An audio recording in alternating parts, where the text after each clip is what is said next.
Hello, everyone, and welcome to this May session of Talks on Tuesday. I just want to take a quick moment for everyone to get settled in, make sure that they can hear us, and also open up your chat and go ahead and let us know where you're joining us from and what role you play in your work or in your family life with young children, infants and toddlers or preschoolers. Um, and then we will go ahead and get started. So I'm seeing some folks being able to use their chat here. So we've got, oh my goodness, let's see, Oregon, Virginia. Welcome you all. All right, so here we go. Let's go ahead and get started. Seth, would you like to go and talk with us about our Zoom accessibility tips? Absolutely. We just want to make sure everyone knows that this Zoom session is very accessible in the ways that you might need it. Some quick tips. There are auto-generated captions. If you would like those, you can find that at the bottom of your Zoom menu. You can use keyboard shortcuts to control all of your Zoom meeting, and you can check that in your settings. And then screen readers do work on Zoom, and you can customize audible announcements that happen on Zoom. Thanks, Seth. So today's session, as you know, is focused on preventing suspension and expulsion in early childhood settings. And we have four incredibly knowledgeable and dedicated professionals who are here to talk with us about this topic. This topic is aligned with the Division for Early Childhood's recommended practice, which guides our work here in early intervention.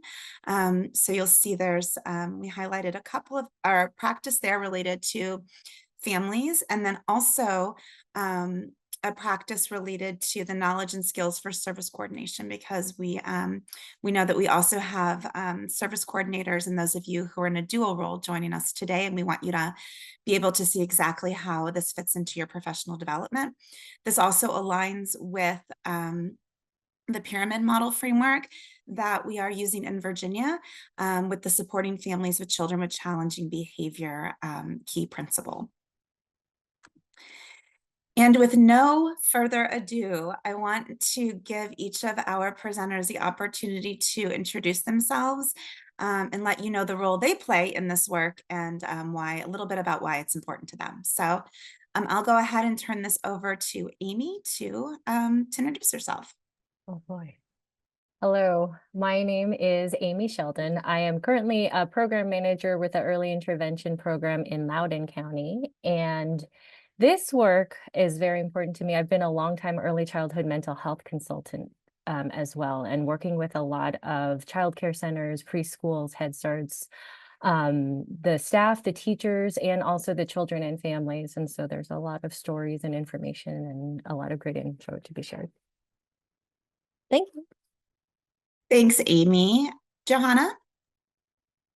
Everyone, I am Joanna Van Doren Jackson, and I am an assistant director in Loudoun County's Department of Mental Health, Substance Abuse, and Developmental Services.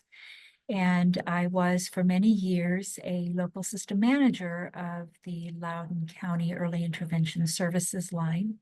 And this work is very near and dear to my heart because of the impact that preschool expulsion has on children and their families. And now in the role I'm in, I can see the impact to people as they move through their life. So I'm very appreciative to this group for featuring it in today's Talks on Tuesday with a follow-up in June. Thank you, Johanna. It's wonderful to have you bring your expertise, and Amy too, to this conversation. Tracy is next, and this is actually Tracy's last Talks on Tuesday with us in her current role, but never fear, she will be back for next session, and she is continuing her work, and we will see her often, I hope. Tracy, if you'll give everybody a little bit of your background. I think you're on mute, Tracy. Thank you. I will definitely be back. I'll keep my claws at all the good work that you guys do. It's certainly a great service to the entire Commonwealth. For those of you who don't know me, my name is Tracy Walters, and I'm the state coordinator for infant and early childhood mental health. And I'm seated at the Department of Behavioral Health and Developmental Services. And my work is divided between Part C, early intervention, and school-based mental health. This work is so critical, I think, to all of us that are working with young children and families in whatever capacity we are. I've been working with young children and families for 34 years, and I have seen this happen to many children. And I think we're all seeing it trend. One of the significant things I would say that's been really happening over the last year in my work is that many times the calls that come to my office are to support families who are facing this. So I'm so happy to be a part of the messaging here and delighted to work with everybody on this panel who brings so much expertise. And we just hope that this is going to be a good service to you and the work that you're doing daily. Wonderful. Thank you, Tracy. And then our VEIPD's very own Lisa Terry, if you'll give everybody a little bit of your background. Sure. Thanks, Lorelei. So I'm Lisa Terry. I am an early intervention and professional development consultant with the VEIPD Center.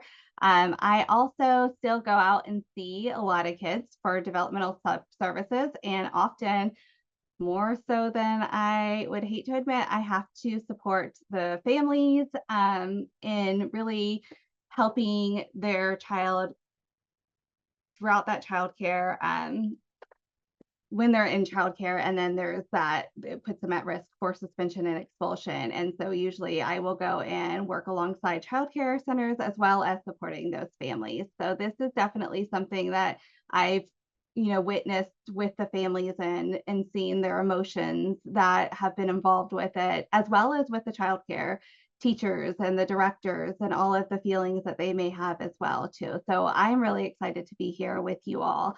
And what I think we'd like to do is go ahead and start with a poll first.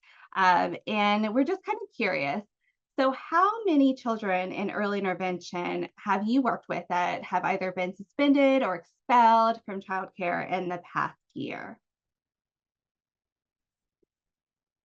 And we'll give you a minute to complete that. I think that's going to be interesting, Lisa, to see what shows up here, right? Because just in my own office, you see so much of this activity and so much of this dialogue. So I'm just kind of imagining in my own head right now, when we look across the Commonwealth, what this might look like. Yeah. Okay, so let's go ahead and share the results. So it looks like about 32% haven't seen any, 58% have seen 1 to 5, 8% have seen 6 to 10, and then 2% have seen more than 11, which is so heartbreaking to see any of these numbers on here at all. I would really like to see all zeros for all of that. And I would say, like, for me, I have probably just in the past year, I've probably seen 5 for the kids on my caseload, and I only do it per diem. So I don't even see a larger caseload. So it's definitely something that I think we all kind of came together and we felt like really needed to be addressed. So I want to share this quote with you. Suspension and expulsion deny children access to critical learning opportunities, setting them up for both short and long-term negative outcomes. And that is such a powerful statement. And I think what Joanna was saying too, like she sees it later on and she sees the impact that it can continue to have. And so that's why we really wanted to focus on this, talk about like what are some of the statistics out there, which Tracy's going to go over. We're going to share some scenarios with you, and then we're going to really prepare you for the next session where we have all worked together to curate an informational package on how we can really stand united in addressing suspension and expulsion in child care centers. So I'm going to go ahead and pass it on to Tracy.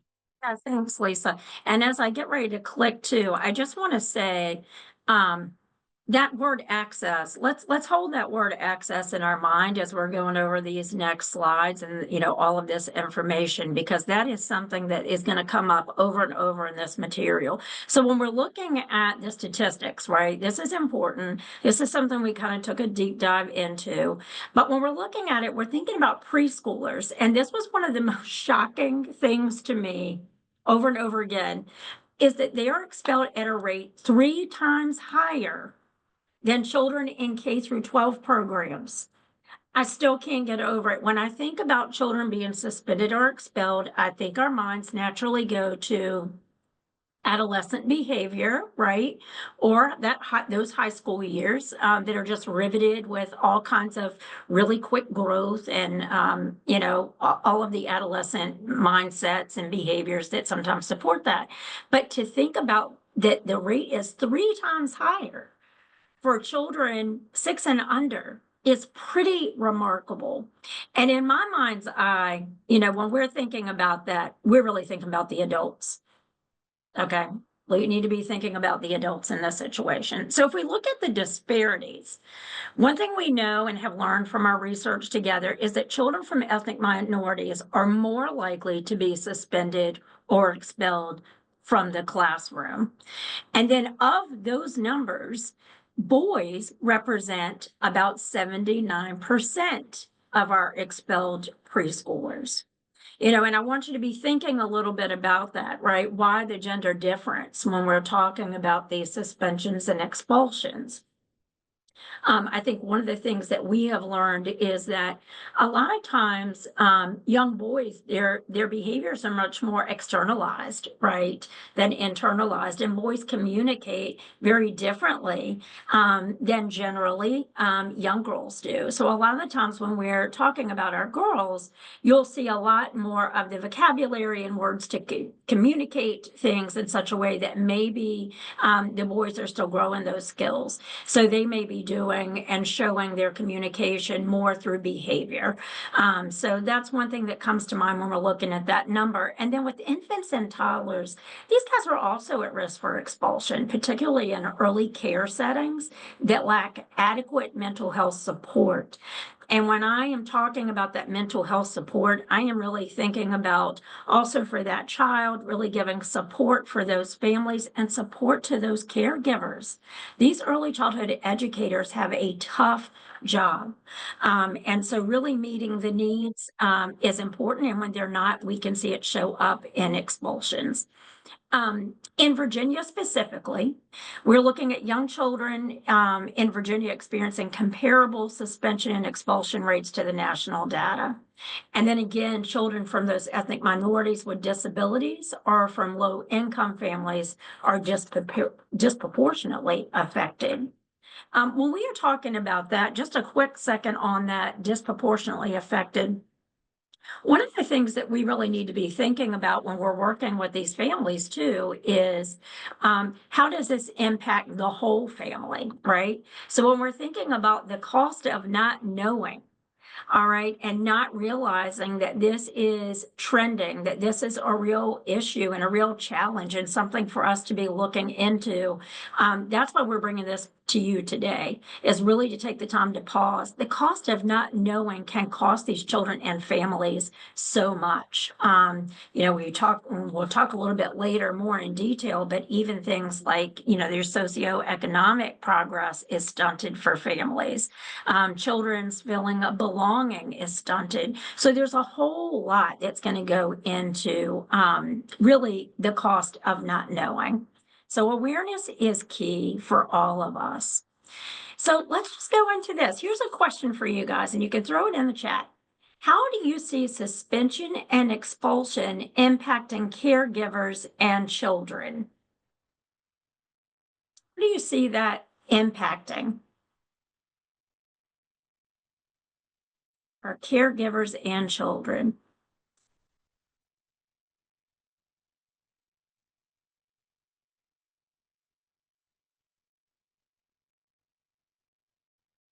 right? Parents can easily lose their jobs. Yeah. You know, think about some of the families who are less resourced, that may not have paid time off, for example. I'll just pick one thing out of that, right? Every time that they're called from their childcare center to come pick Bobby up because things are not going well in the classroom, they have to go then to their supervisor and say, I need to go over to the school. And just imagine how that's going to show up in the workplace, right? If it's more than once or twice, perhaps, and the stress, the emotional stress for that parent. And then where does that stress go? That stress is going to impact that child. Okay. Because I have known parents myself. My own mother worked in a factory, and my brother had many of the things we can talk about. And she said, I'm going to lose my job. This was a personal experience in my own home. I'm going to lose my job if I have to go back. So just thinking about all this, and you guys are putting such great answers in here for us. It's the emotional cost. It's the message for the child, right? Negative feelings towards school, right? That's the other thing. When we start seeing this for 2-year-old children, 3-year-old children, just the anxiety of going into a classroom for a child and a parent sets a long-term trajectory of what school means for these families and children.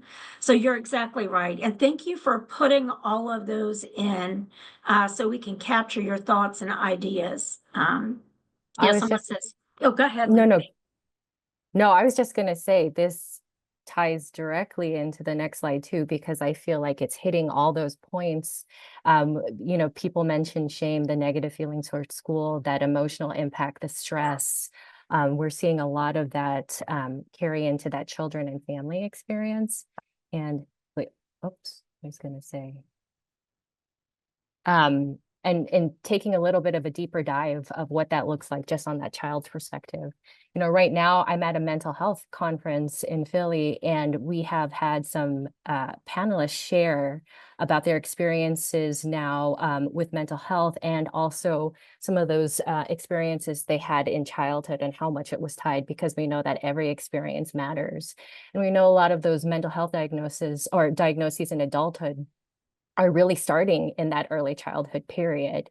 And what we're also seeing, though, is a big prevalence of mental health diagnoses in early childhood, too. And in some of the research, they're saying as high as 20% of 3 to 5-year-olds have been identified as having anxiety. And so we know that there's a big impact here just from that reactive piece of that suspension and expulsion because of the stress related to it. But I also want to kind of put a focus on some of the proactive pieces, that the opportunities that children won't have if they're removed from a childcare center, because we hear a lot about ACEs, but there's also the pieces, the positive childhood experiences. And we know that pieces mitigates a lot of ACEs, but it also brings your likelihood of depression significantly down the more pieces you have. And a lot of that can come from a childcare setting, because it's about having those relationships with non-parental caregivers, positive school experience, a good relationship with your peers. And so that suspension, that expulsion is taking away the opportunities, and not just when we are thinking about that, because I know we know the effects of stress, but also, what opportunities are lost. So there's some mental health components there. Also, hang on. Let me switch to the next. The physical health, just from that stress, we know it impacts sleep. We know that with kiddos, when they're feeling out of control or their emotions are overwhelming, some of the things they'll go to for those control elements will be toileting, feeding. Those things are impacting that physical well-being. And then also the long-term implications, as Tracy was mentioning too, with a greater likelihood of dropout rates, lower grades. And again, it's that opportunity. This is the first school opportunity a lot of children and families have. And for what that experience means and how it translates to other places. Because unfortunately, what we see is when children are expelled, it frequently happens multiple times too. And so that's, aggravating that experience. But again, when we talk about that opportunity, we're losing that chance to kind of build some of those social emotional skills or provide those intervention opportunities where teachers can be great coaches. And so it's also that safe place a lot of the times, because expulsion and suspension tends to be reactive, but we don't get to the root of what's happening at home. And so I remember working with a child development center in North Carolina during a big deployment period. And so we had a lot of military spouses going through significant stress. And so, they would often drop off longer hours at the child care center, but it was really actually a good partnership because they felt like they needed the time, but they really trusted that center to provide them that consistency and care. And so, I think sometimes we think this is a place we drop our children off to, but really this is a place we are trusting our children and providing that care to. And we really want that to be a positive and safe experience. And so we're removing that opportunity a lot of the times too. And so some of those implications. Again, the financial impact, Tracy demonstrated that beautifully. We see that a lot as far as where I can guess maybe where it's going is a family's going to be asked, can you go ahead and pick up your child half the day? Or can you maybe drop them off at 9 o'clock when we are all outside so that it's an easier transition, but then it's still a shorter day. And I think we have to recognize it is a privilege to be able to have that kind of work schedule where you can do that not a lot of families have. And especially now, I think we're seeing a wide range. So it's not just the families impacted by that hourly employment. We have a lot of families going back to the office now because of the federal mandates and, different situations where it's going to be very difficult to find that time to get off because work from home has been forbidden. And so there's a lot less flexibility there. And I think another component to remember is if your child is expelled and then you have to stay home, and you potentially have to lose your job or quit your job because of that, were you the insurance carrier too? And is that now impacting, the family? Let's see, stress and emotional strain, just that, it's difficult because just as a parent, there's an element of you feel like they think it's your fault, that, it should be you being able to control this at home. And there's not a lot of support there. It's just a lot of like, let's fix this now. And, we know through that parallel process, it's hard, even with the best intentions, to not kind of pass on some of that stress to kiddo too. And so that environment becomes difficult. And then we also know that access and understanding challenges. Where I see this sometimes too is challenging behavior sometimes is misconstrued as a special education need because a lot of families don't know where else to go. So sometimes we see an over-identification there. And even if the need is there and they're going through the process, that process is long. And in the meantime, families typically say, what do I do in the meantime? Where do I go? And we know that there's also a big limitation on where we can refer for early childhood mental health support. I always say there's a huge difference between a therapist who can see young children and an early childhood mental health therapist. It is a key difference. There's not a lot out there. And even those who are out there, because again, insurance, we all know the difficulties with that. It goes back to that financial impact. It can be expensive. And we do know, there's a lot of research saying early childhood mental health consultants play a big pivotal role in the prevention of suspension and expulsion, but we have limited access there as well. So again, and even to the point of there's not a lot of places we're able to refer even to say, this could be a great option or another childcare, or there might be a center we know about, but it's all the way across the city. And that becomes difficult too. As we're flipping sides, Amy, I just want to go back to something you said that I think is critical for everybody to hold in mind. And that is this idea of sometimes programs start shorting the child's day, right? Like we need you to pick them up by 12 before nap time, or we need you to bring them in at 9, right? Because this becomes a blaming it on the child. I mean, we're definitely at that point.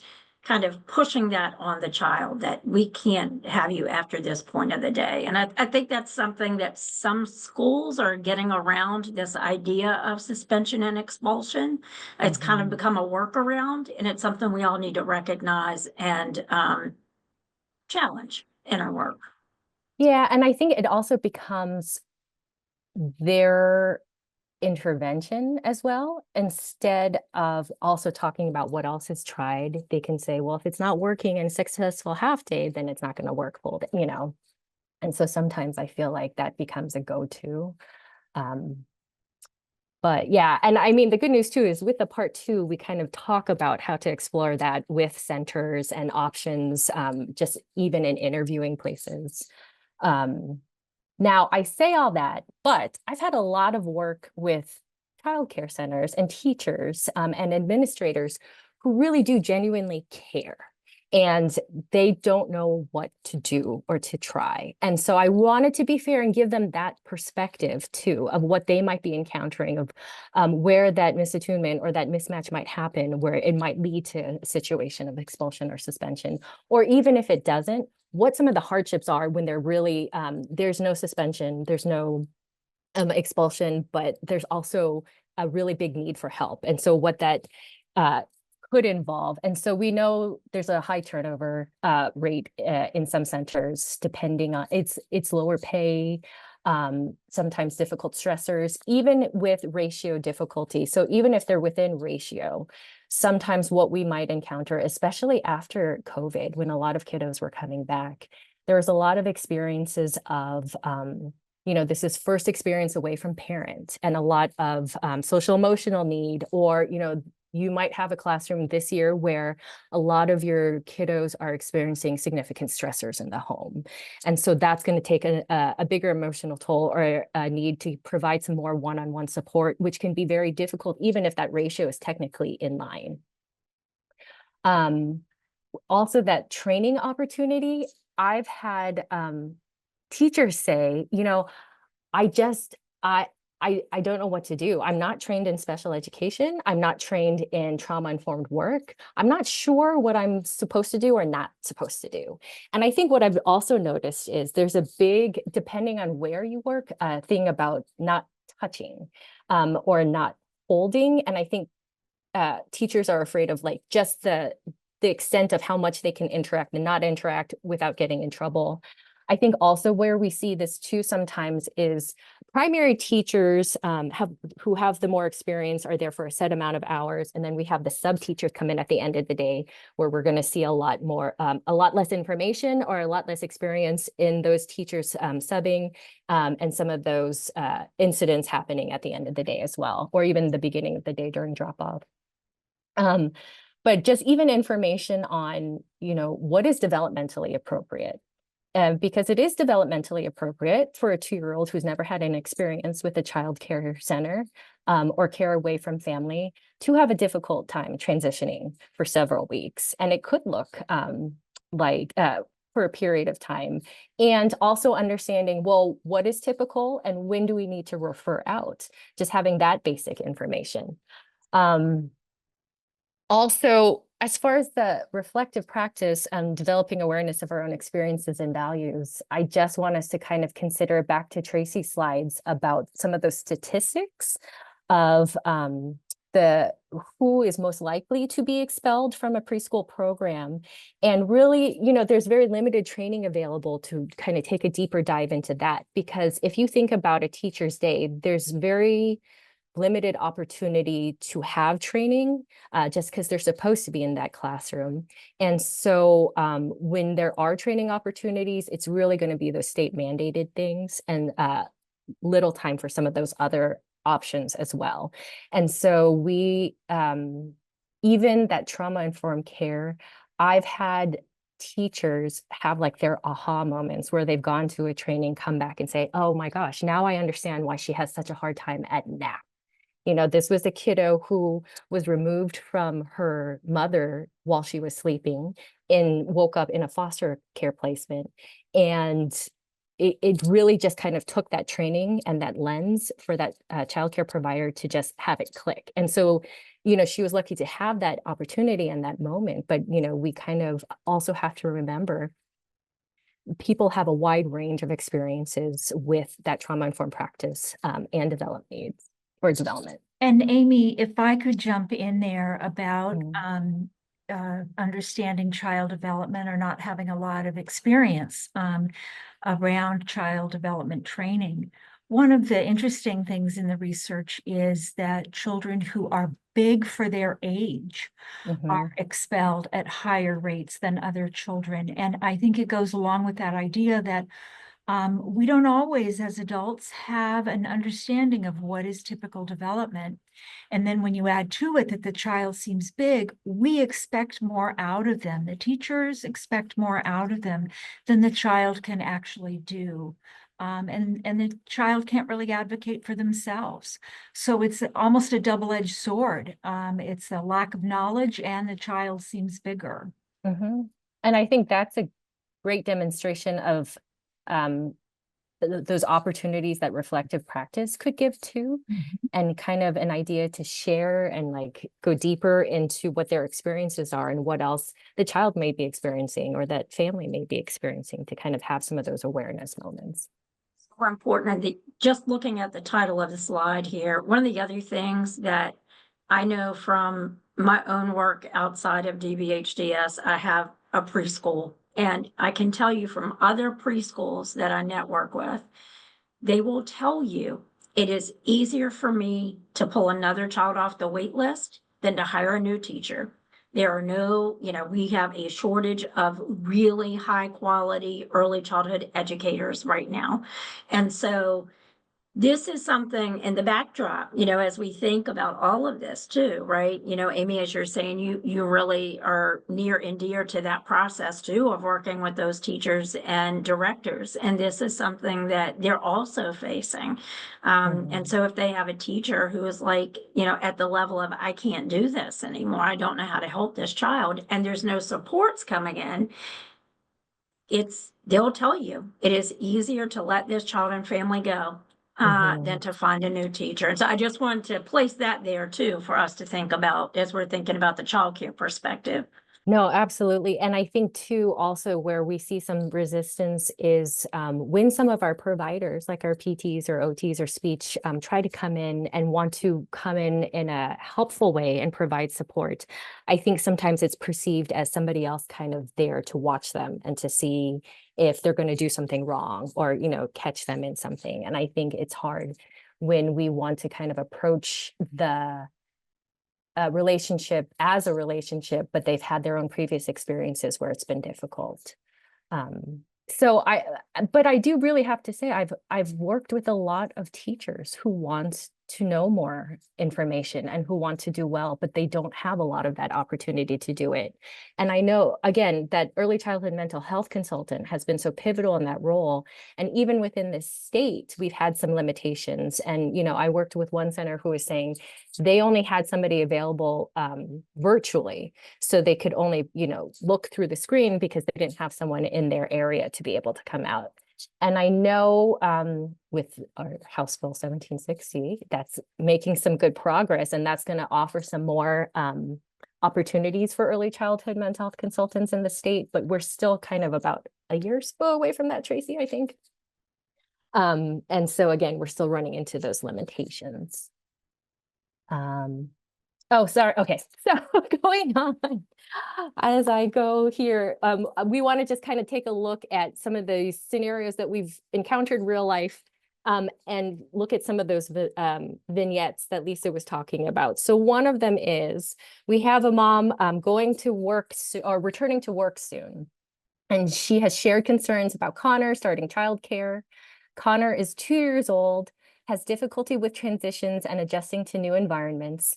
He becomes easily frustrated and often uses his hands and body to communicate when he's upset, and it can take him up to 10 minutes to calm down. Janine is worried about how he will adjust to this new setting and fears that the childcare program may call her to pick him up, which could impact her ability to build up leave time at work. All right, so I want to let you guys kind of sit with this, read this a little bit, because we're going to go into some reflection questions. So let's wonder together, what questions or situations should we explore with the family in preparation for this transition? And in the interest of time, I'm just going to go ahead and show both of our reflective questions here because we have some other vignettes. What kinds of resources, supports, or strategies could you use to support the family prior to or after the transition? And as we go, or as I give you time, oh yes, that's exactly what I was going to ask Jeffrey Dunn. What do you do as a family to help him calm down? I think sometimes what we need to remember is what has been successful, or what has worked for him before. You know, what have you tried? And I think this is where it's okay to communicate that with the staff. You know, I think teachers want to know how best to help and find out more about kiddo. I think, Amy, that goes back to that partnership too, right? That we were kind of leaning into earlier, where what you really hope to see in a healthy school environment for young children is this partnership where the teachers and the family are sharing these kinds of information to make sure that, you know, we're doing everything possible to support that child. Yeah, absolutely. And it can start, it's better to start with that partnership too, that understanding you're in it together and want to support each other. I think, you know, we go back to that developmentally appropriate transitions.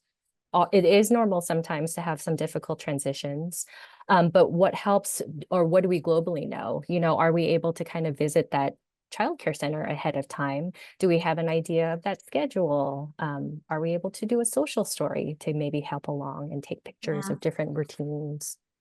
Can we I think incorporate? sometimes getting that information in the beginning, when the family comes on board, like as much historical information on the child and family as you can, right? So that when things come up like this, it doesn't feel so awkward for the teacher and the family. Like that's why it's so important to do that relationship building all along, right? So that when you come to the hard stuff, it's a little easier to communicate about it.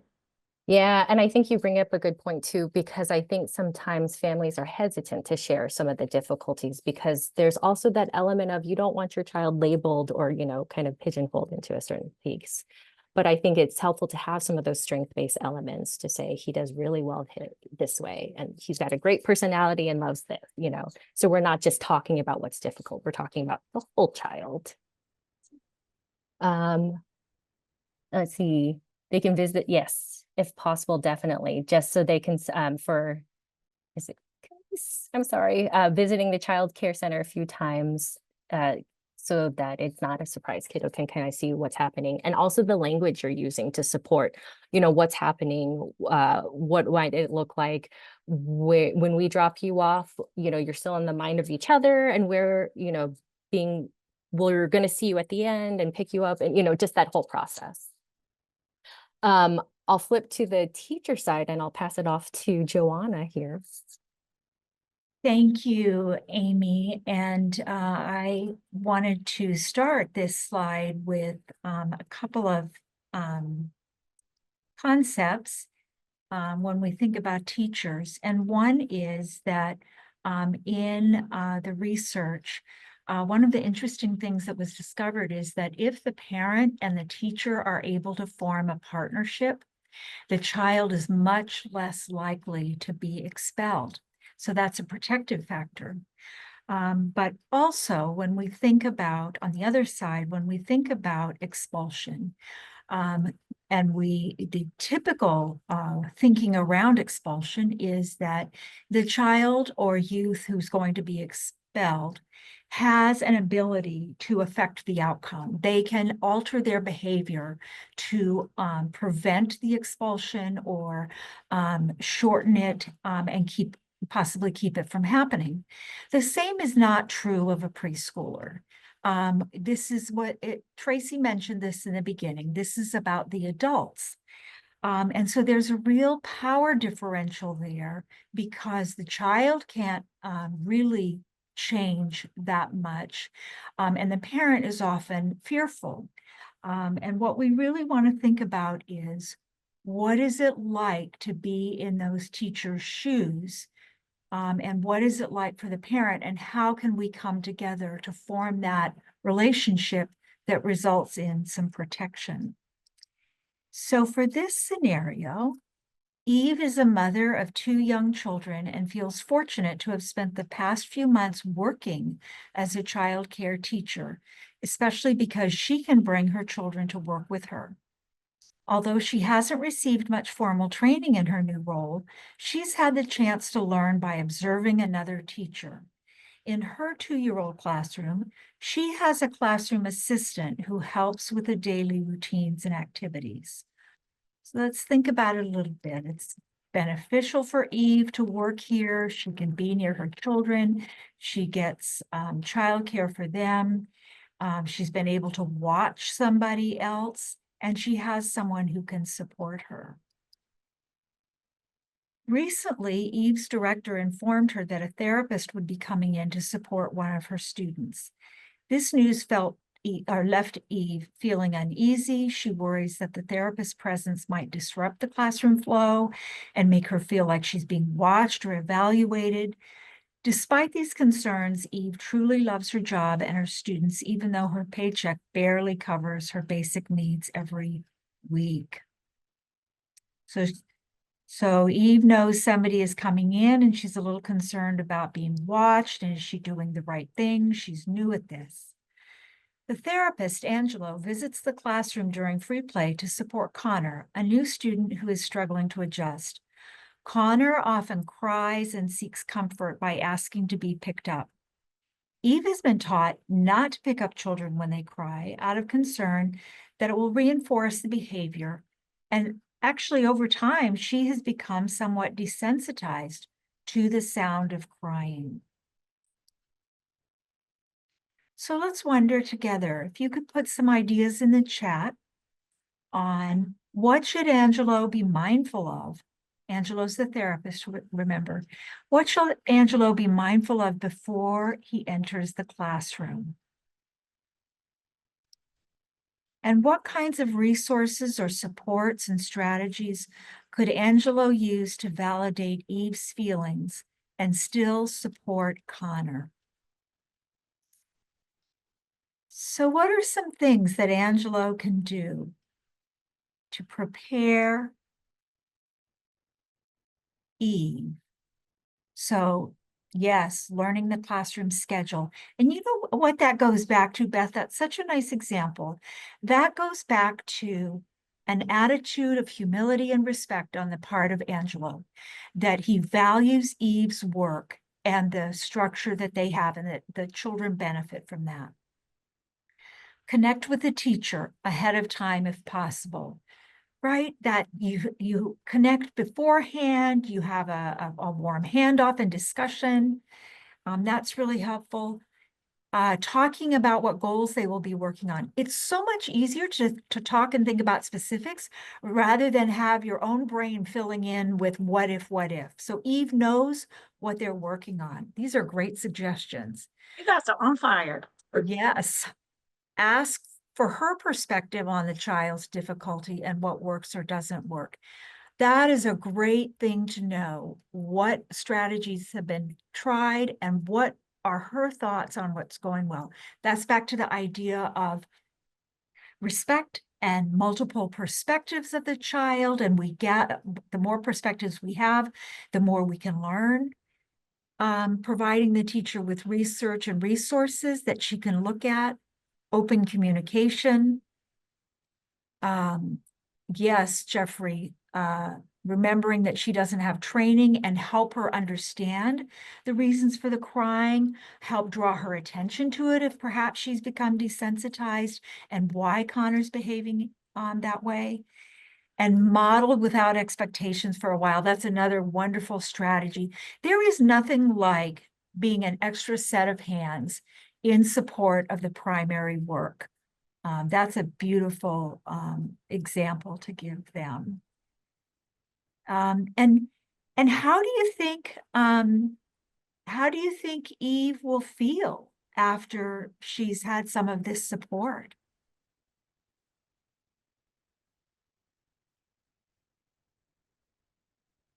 Amy mentioned earlier the importance of teachers reflecting on their own experiences, empowered, seen, valued, and giving a chance to think about, that worked a little different.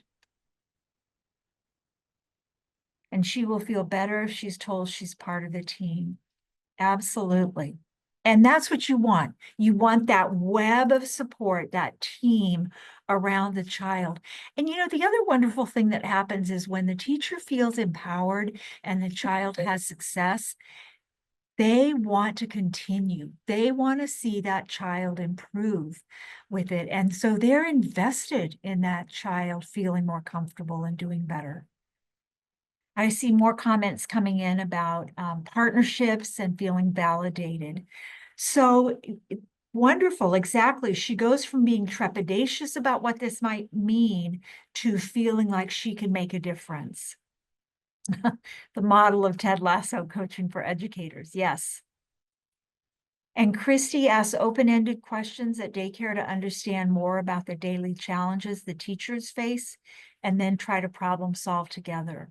Yes, that joint thinking about a problem is so rewarding and relieving all at the same time.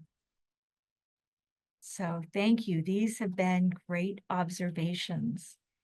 Thanks, Joanna. So I am going to take you through the last scenario, and then we have a special preview for you.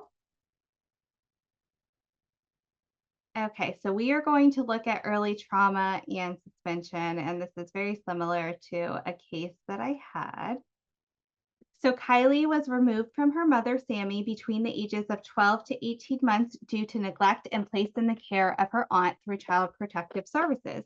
She has since been reunified with her mother and has been back in her care for nearly a year. Despite the progress, Kylie continues to experience separation anxiety. She becomes visibly upset and cries immediately when Sammy leaves the room. Kylie attends a childcare program while Sammy works and also receives developmental services through early intervention. Transitions at drop-off remain difficult. Kylie clings to her mother and cries when she's left at the center. Sammy has shared her concerns with Kylie's provider, Crystal, especially after the childcare program suspended Kylie for hitting and biting. Sammy explained that she does not receive pay when she misses work due to Kylie's suspension. In response, Sammy coordinated with Crystal to conduct a session on site at the childcare center. And what happened during her observation, Crystal noted that Kylie enjoyed active play, such as running, chasing her peers. However, the classroom lacked consistent structure and the teacher faced challenges with managing behaviors typical for this age group. Crystal provided ongoing support in the classroom by modeling strategies such as role-playing and responsive interactions and implementing consistent routines and structures. Sammy also met with the childcare director to express her concerns about the suspension and the potential for expulsion. And I'm just going to debrief briefly because I want to make sure that we have time for the video and go to that. But I'll go ahead and pop up the questions up there if you want to put them in chat. But I will tell you, in this case, what happened was I met with the director and we had a real empowering conversation, I think, and it was very like collaborative between both of us. And, you know, I talked to her more about trauma-informed care, how this was such a great support for this child because it provided structure and it provided routine and consistency. And we talked about, you know, just the placement and how to help, you know, this child thrive.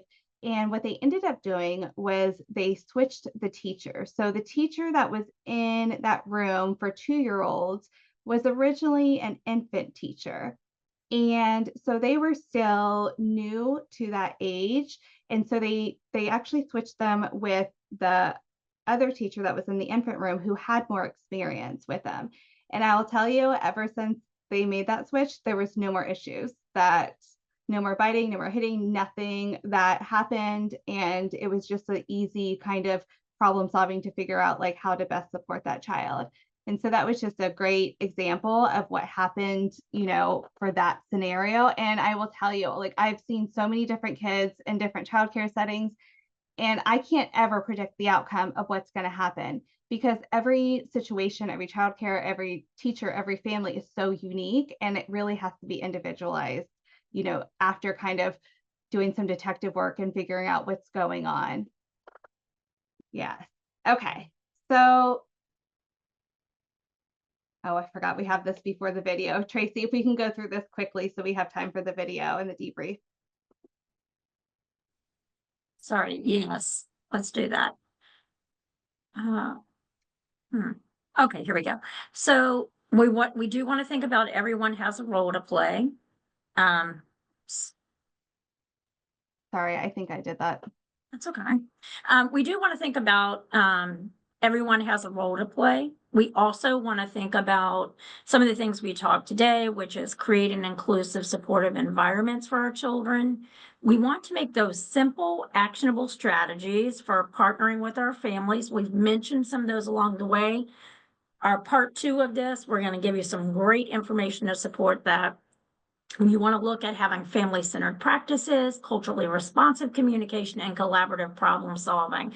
And that may mean really explaining that and really bringing that to the forefront for your child development centers, right? And then the other thing we want to talk about is this intersection with early intervention. EI is a protective and proactive support for young children and families.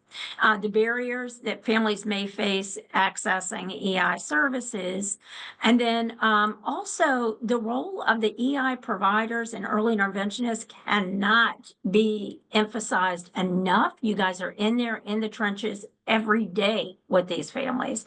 And then just how can we support that social emotional development, right, to reduce those challenging behaviors? So all of those are really important pieces of the puzzle for us as we're moving through this process. Hey everyone, we are doing this series called Heartwired, and this is our second episode. It is currently unreleased yet on YouTube, so I guess you could call it a sneak peek. We only have the best for you guys, the participants of Talks on Tuesday. So Lisa, if you want to play the video.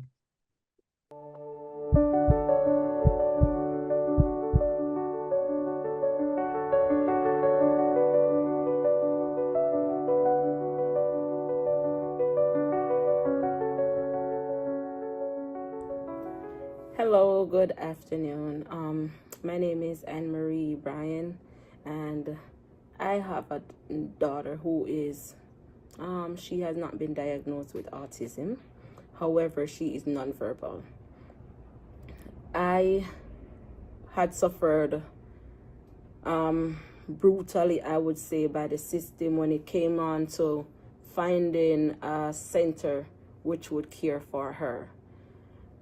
Where I had her in a center and I don't felt like she was being treated fairly.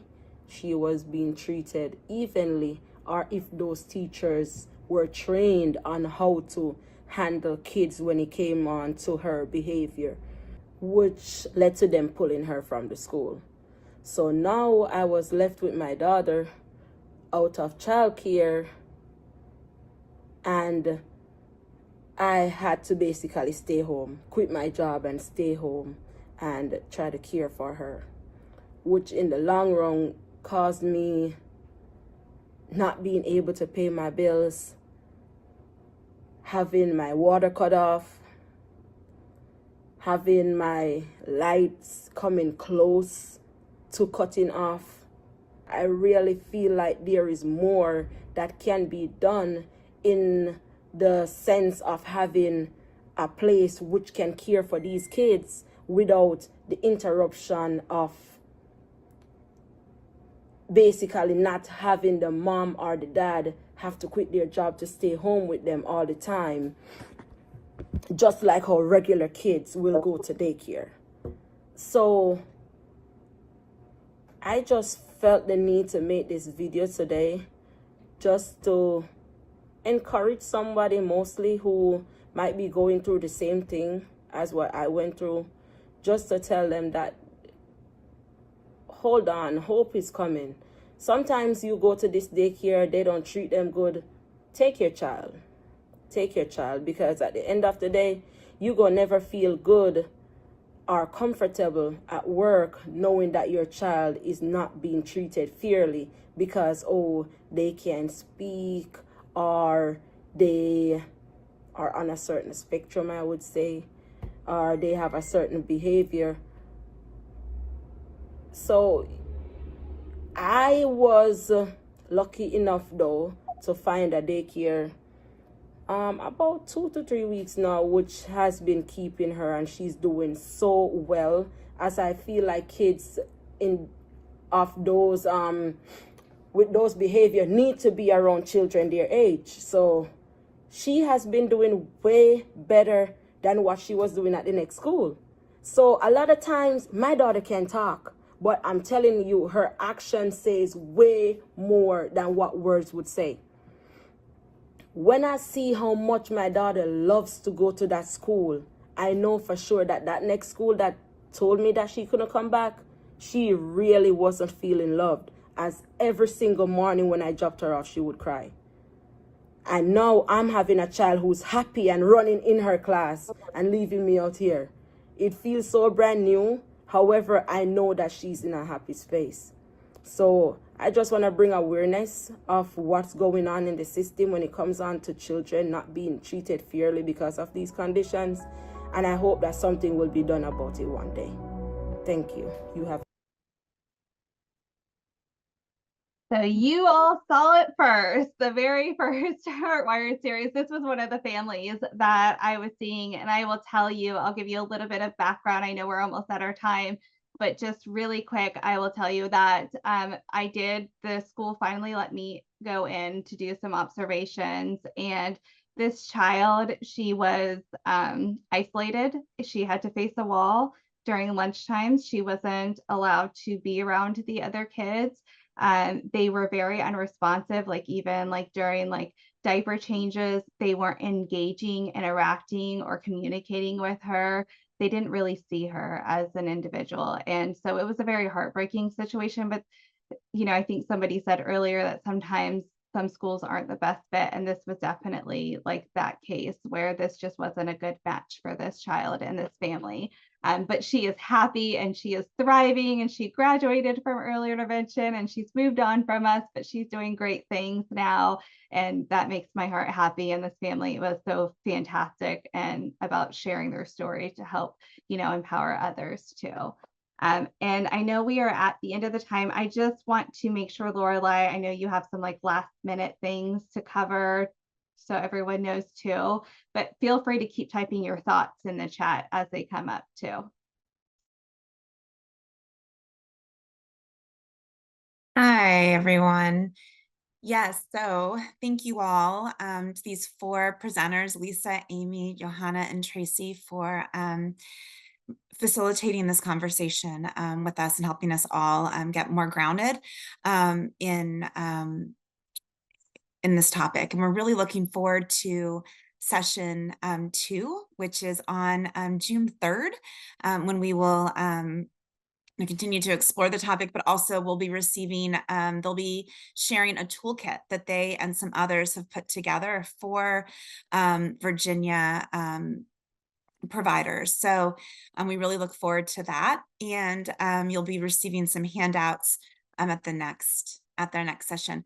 Just quickly, for those of you who are new to Talks on Tuesday or might need a reminder, in your inbox right now, and check all your folders, you should have an email from us asking you to do a quick survey to share your feedback with us. And then once you submit that survey, you will be able to download your certificate for professional development credit for attending. Also, please be on the lookout for the registration email for next session on June 3rd. We'll see these 4 people as well. Then I think we also have somebody else joining us too next session. So we're really really Heather's joining. excited. So stay tuned for all of the good surprises and goodies that are coming out Yeah. with the toolkit.